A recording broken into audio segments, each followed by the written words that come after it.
नमस्कार, आपण पाहताय कोकण वार्ता न्यूज. कोकण वार्ता न्यूज मध्ये आपलं सर्वांचं स्वागत. पाहुयात बातमी सविस्तरपणे.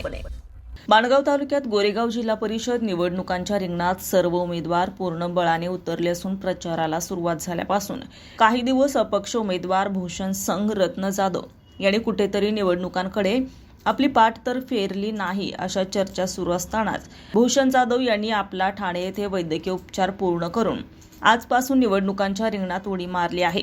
बुधवारी सकाळी पत्रकार परिषद घेऊन भूषण जाधव यांनी आगामी जिल्हा परिषद निवडणुकात गोरगरीब जनता तसेच शेतकरी बांधवांसाठी अनेक योजना राबवणे तसेच शासनाच्या माध्यमातून अनेक योजनांपासून वंचित राहणाऱ्या शेतकऱ्यांना त्यांचा हक्क पोहोचवण्याच्या मुद्द्यांना प्राधान्य देण्याचा निश्चय केला असल्याचं बोललं जातंय. तसेच डॉक्टर बाबासाहेब आंबेडकरांनी वंचितांसाठी खूप काही केलं आहे. काही पुढारी वंचित समाजाच्या नावाखाली दिशाभूल करत आहेत. आगामी निवडणुकांमध्ये बहुजनांचा पाठिंबा हा विकास कामांच्या मुद्द्यावर ठाम राहणाऱ्यांना उमेदवारांना दिला जाणार आहे. भूषण जाधव यांच्या पूर्ण बलाने निवडणुकात उतरल्यामुळे निश्चितच गोरेगाव जिल्हा परिषद निवडणुकाचे समीकरण बदलणार अशी जनतेमध्ये जोरदार चर्चा सुरू आहे.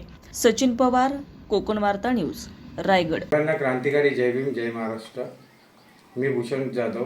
मी आज जिल्हा परिषद गण गोरेगाव गण 48 ह्याच्यामधून उभा आहे. मी आपल्याला सांगू इच्छितो की सगळ्या बहुजनांच्या विचाराने मी आज जिल्हा परिषदेसाठी उभा आहे आणि मी आपल्या सगळ्या बहुजनांची एक थोडीशी दिलगिरी व्यक्त करतो. कारण जेव्हापासून मी फॉर्म भरला त्या फॉर्म भरल्यानंतर माझा फोन एक 5 ते 6 दिवस रिचेबल नॉट रिचेबल होता.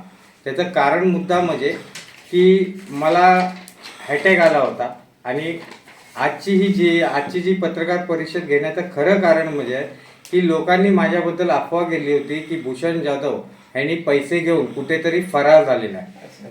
मी असं काही केलेलं नाही आहे. मी आपल्यासाठी म्हणून मी ही परिषद घेतलेली आहे की मी कुठेही फरार झालो नव्हतो. मला अटॅक आला होता म्हणून मी ॲडमिट होतो आणि आज परत मी तुमच्यासाठी रिंगणात उभा आलेलो आहे आणि माझी निशाणी आहे ती म्हणजे रिक्षा आणि वामनदादा कदम यांचं स्वप्न घेण्यासाठी मी इथे उभा राहिलो.